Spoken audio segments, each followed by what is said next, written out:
Assalamualaikum dear friends and students, welcome back to Iqbal maths academy.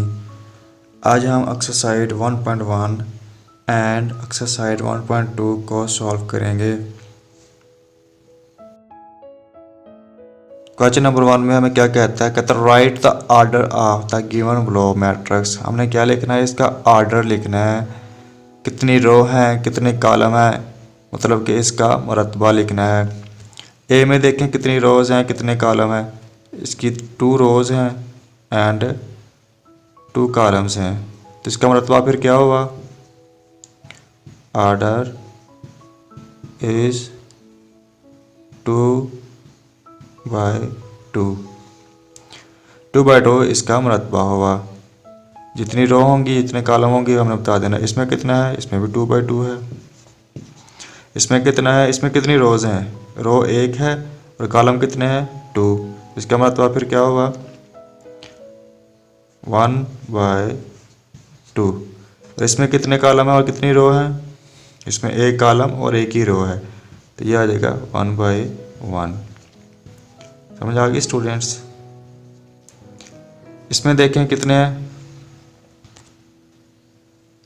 इसमें 3 columns and 3 रोज़ हैं, तो क्या मतलब फिर होगा इसका 3/3।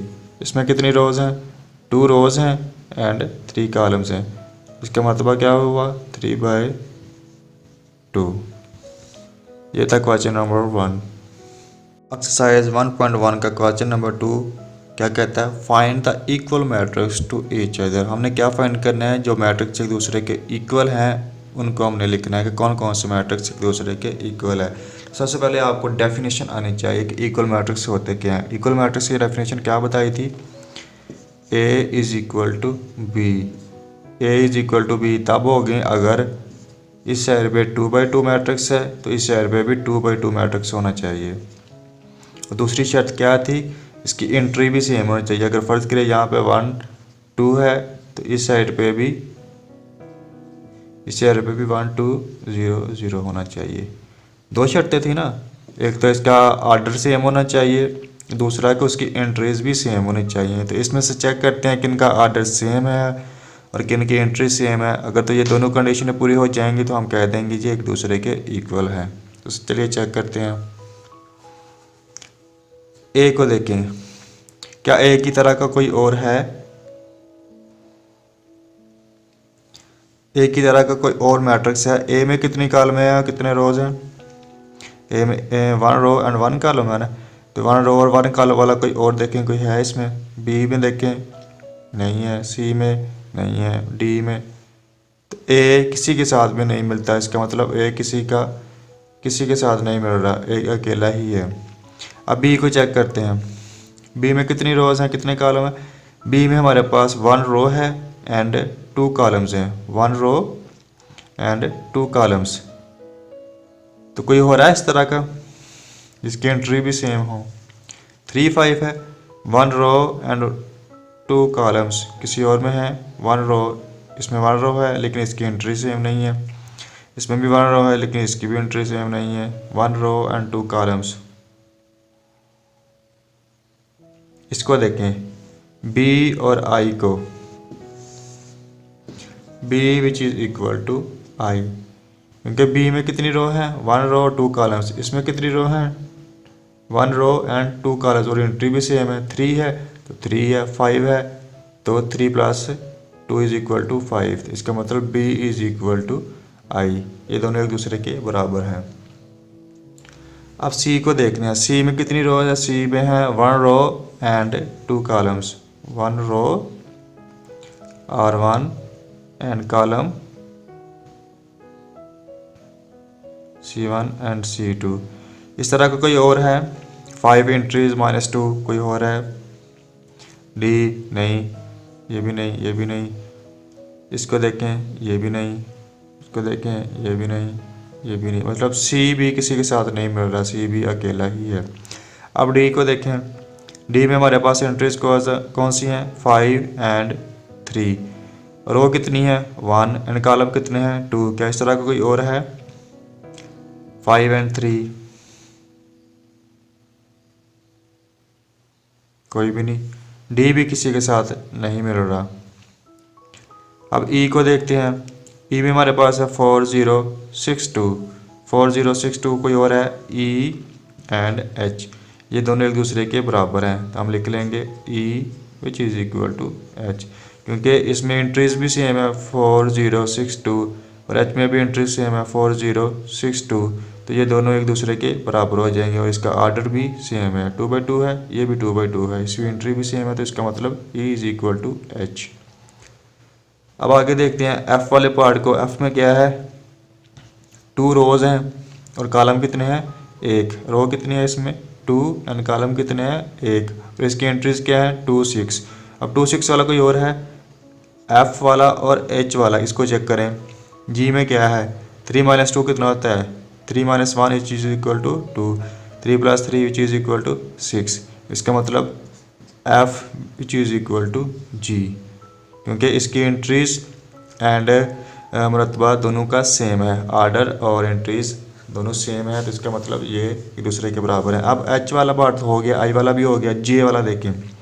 जे में हमारे पास एंट्रीज क्या है 2 + 2 इज़ इक्वल टू 4, ये किसके बराबर आ जाएगा 4062, कोई हो रहा है इस तरह का 4062, जे 4062, हाँ, जे वाला एच वाला और ई वाला ये एक दूसरे के बराबर है, इसका मतलब ये इसके साथ भी लिख लेंगे फिर हम, क्योंकि इसकी एंट्री सेम है, 2/2 मैट्रिक्स है, ये भी 2/2 मैट्रिक्स है और ये भी 2/2 का मैट्रिक्स है, इसकी एंट्रीज भी सेम है, तो इसका मतलब E is equal to H, H is equal to I, ये तीनों एक दूसरे के बराबर हैं। तो ये था हमारे पास क्वेश्चन नंबर 2। एक्सरसाइज 1.1 का क्वेश्चन नंबर 3 क्या कहता है इसमें, find A B C and D, किसकी वैल्यू फाइंड करनी है हमने, A B C and D की वैल्यू फाइंड करनी है, कि कहाँ से, इस इक्वेशन से सॉल्व करते हैं इसको, सॉल्यूशन। तो इसका सॉल्यूशन क्या है, मैट्रिक्स में हम क्या करते हैं, पहले एंट्री को पहले एंट्री के बराबर रखते हैं, तो क्या आ जाएगा ए + सी विच इज़ इक्वल टू 0, इसका नाम आप रख दें 1। दूसरी एंट्री को दूसरी एंट्री के बराबर रखना है, यानी कि इसको आप 7 के बराबर रखेंगे, a + 2b which is equal to -7, इसका नाम आप 2 रख दें। तीसरी एंट्री को आप इसके बराबर रखेंगे, c - 1 which is equal to 3, इसका नाम आप 3 रख दें। अब जो बच गई है उसको उसके सामने रख दें, 4d - 6 which is equal to 2d, इसका नाम आप रख दें 4। अब इसको हल करते हैं, इसको हल करेंगे, इसको और सब में से वैल्यूज निकालेंगे ए बी सी डी की। अब देखें इस इक्वेशन को, इस इक्वेशन में दोनों ही वेरिएबल्स हैं, तो इस इक्वेशन से कोई ए या सी की वैल्यू नहीं निकल सकती और ना ही इससे निकल सकती है। इक्वेशन 3 यानी इक्वेशन 4 से हमारे पास वैल्यूज निकल सकती हैं। सबसे पहले इक्वेशन 3 को देखते हैं, इसमें से हम सी की वैल्यू निकाल के इक्वेशन 1 में पुट करेंगे और यहाँ से हमारे पास ए की वैल्यू निकलेगी, ए की वैल्यू निकाल के हम इसमें पुट कर देंगे, तो यहाँ से हमारे पास बी की वैल्यू निकल आएगी। अब इक्वेशन 4 से हम डी की वैल्यू निकाल लेंगे, तो सबसे पहले आप निकालें सी की वैल्यू इक्वेशन 3 से, तो सी क्या हमारे पास आ जाएगा, सी विच इज़ इक्वल टू 3, तो ये जहाँ पे माइनस हो रहा है दूसरी साइड पे जाएगा तो प्लस का हो जाएगा +1, सी हमारे पास आ गया 4। अब इस सी की वैल्यू को यहाँ से उठाएं, इक्वेशन 1 में पुट कर दें, put C is equal to 4, C की वैल्यू को यहाँ पे पुट करें, ए आ जाएगा +4 विच इज़ इक्वल टू 0, तो यहाँ पे ए की वैल्यू क्या आ जाएगी फिर, ए विच इज़ इक्वल टू, इस साइड पे ये प्लस हो रहा है दूसरी साइड पे जाएगा तो माइनस का आ जाएगा, तो यहाँ पे आ गई ए की वैल्यू -4। अब इस ए की वैल्यू को उठा के इसमें पुट कर दें, put A is equal to -4, तो यहाँ पे क्या आ जाएगा -4 + 2b which is equal to -7, 2b which is equal to -7, ये यहाँ पे माइनस हो रहा है दूसरी साइड पे जाएगा तो प्लस का 4 हो जाएगा। इसको आगे मज़ीद हल करें, 2b which is equal to -7 + 4 कितने रह जाएंगे -3। इसको आगे मज़ीद हल करें तो b को एक साइड पे रहने दें, तो दूसरी साइड पे हमारे पास है -3, ये इस साइड पे मल्टीप्लाई हो रहा है, दूसरी साइड पे होके डिवाइड हो जाएगा। तो ये हमारे पास निकला है वैल्यू ऑफ बी। अब डी की वैल्यू निकालें तो डी की वैल्यू इक्वेशन 4 से निकल आएगी। हम क्या करते हैं, इस डी वैल्यू को इकट्ठी कर लेते हैं। 4D, ये इस साइड पे प्लस क्या है, दूसरी साइड पे आएगा तो माइनस का हो जाएगा। ये इस साइड पे माइनस क्या है, दूसरी साइड पे जाएगा तो प्लस का हो जाएगा। ये इक्वेशन हमारे पास बन गई। अब इस इक्वेशन को देखें, 4D में से 2D को निकालें, कितने बच गए, 2D हमारे पास बच गए। तो दूसरी साइड पे हमारे पास क्या है, 6। अब D की वैल्यू निकालें, 6/2, इनको आपस में डिवाइड कर दें, हमारे पास आ जाएगा 3।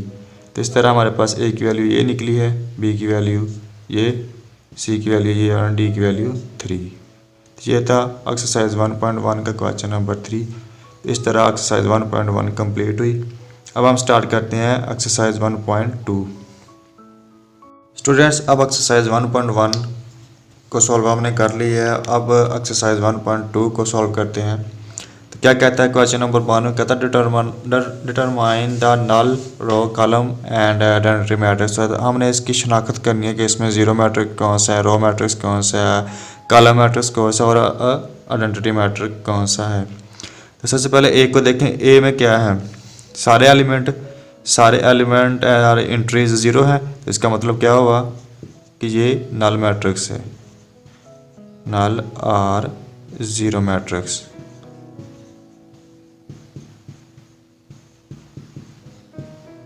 अब सी को देखें, सी में सिर्फ एक कॉलम है, इसका मतलब क्या हुआ, ये कॉलम मैट्रिक्स है, कॉलम मैट्रिक्स। अब ई को देखें, इसमें सिर्फ एक ही रो और एक ही कॉलम है और है भी इसकी एंट्री ज़ीरो, तो इसको भी हम क्या करेंगे, ये नल मैट्रिक्स है।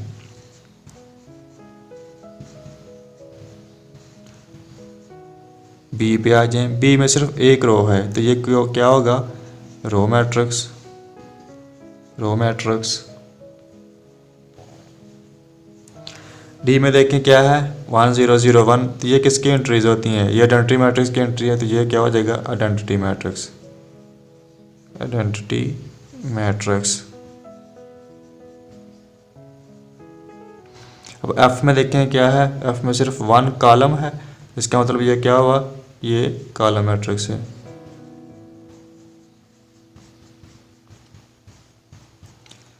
स्टूडेंट, ये था क्वेश्चन नंबर 1।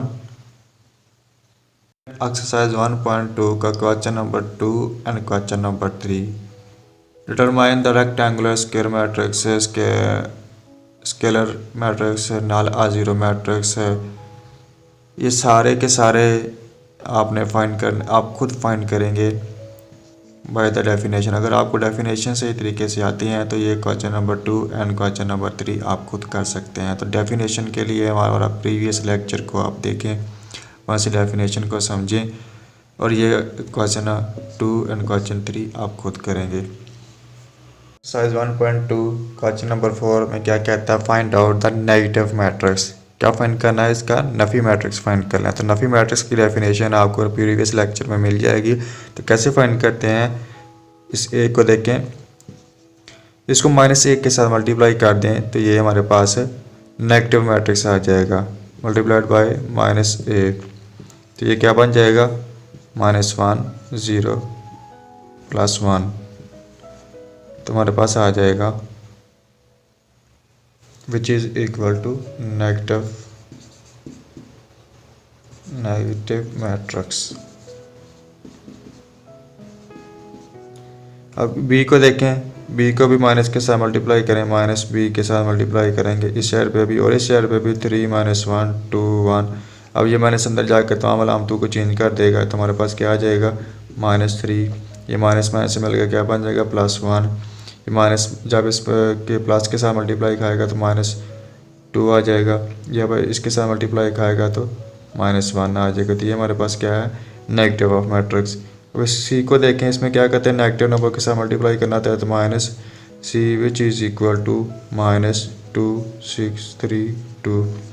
तो ये हमारे पास क्या आ जाएगा, -2 -6 -3 एंड -2। स्टूडेंट, इस तरह के सारे क्वेश्चन आपने खुद कर लेने हैं। अब क्वेश्चन नंबर 5 को देखते हैं। स्टूडेंट क्वेश्चन नंबर 5 में क्या कहता है, find out the transpose matrix. तो ट्रांसपोज की डेफिनेशन आपको प्रीवियस लेक्चर में मिल जाएगी। ट्रांसपोज होता क्या है? ट्रांसपोज क्या कहते हैं कि रो को कॉलम में चेंज करना और कॉलम को रो में चेंज करना हमारे पास क्या कहता है, ट्रांसपोज मैट्रिक्स। तो मैट्रिक्स ए का ट्रांसपोज किस तरह निकालेंगे, ए का transpose which is equal to 0 1 -2। Column है तो इसको रो में कन्वर्ट कर देना ट्रांसपोज कहलाता है। अब इसका देखें, बी का ट्रांसपोज हमारे पास क्या आ जाएगा, ये रो है तो हमारे पास ये कॉलम में कन्वर्ट हो जाएगी 5 1 -6। अब सी में देखें, इसका ट्रांसपोज लें, सी का transpose which is equal to, column को रो में कन्वर्ट कर दें 1 2 3 2 -1 0। समझ आ गए स्टूडेंट्स? ये था question number 5 transpose matrix. Exercise 1.2 का क्वेश्चन नंबर 6 क्या कहता है कि अगर आपके पास ए की वैल्यू हमारे पास ये हो, बी की वैल्यू हमारे पास ये हो, तो क्या चीज़ें फाइंड करें, ए का transpose which is equal to A, एक ये चीज़ फाइंड करनी है, और बी का transpose which is equal to B. इसमें से पार्ट बी जो है वो मैं करूँगा और पार्ट ए आप खुद करेंगे और मुझे कमेंट सेक्शन में बताएंगे। पार्ट बी को हम हल करते हैं। बी का ट्रांसपोज लेना है तो लेफ्ट हैंड साइड ले लेते हैं। लेफ्ट हैंड साइड बराबर है हमारे पास बी का ट्रांसपोज। तो सबसे पहले आप क्या निकालें, बी का ट्रांसपोज। तो बी हमारे पास क्या है, ये चीज़, इसका ट्रांसपोज ले लें। ट्रांसपोज में हम क्या करते हैं, रो को कॉलम में कन्वर्ट कर देते हैं। तो यहाँ पे क्या आ जाएगा 1 1 2 0। तो ये हमारे पास आ गया बी का ट्रांसपोज। अब इसका फिर आगे ट्रांसपोज लें, बी का ट्रांसपोज लिया, इसका अगेन ट्रांसपोज लें, तो हमारे पास क्या आ जाएगा, क्या करना है, रो को कॉलम में कन्वर्ट कर देना है 1 2 1 0। अब इसको देखें, ये किसके बराबर आ गया, ये मैट्रिक्स बी के बराबर आ गया। हैंस बी का transpose which is equal to B. Student question number यह था क्वेश्चन नंबर 6 पार्ट बी, और पार्ट ए आप खुद करेंगे और मुझे कमेंट सेक्शन में बताएंगे। तो इस तरह एक्सरसाइज 1.1 और 1.2 कंप्लीट हुई।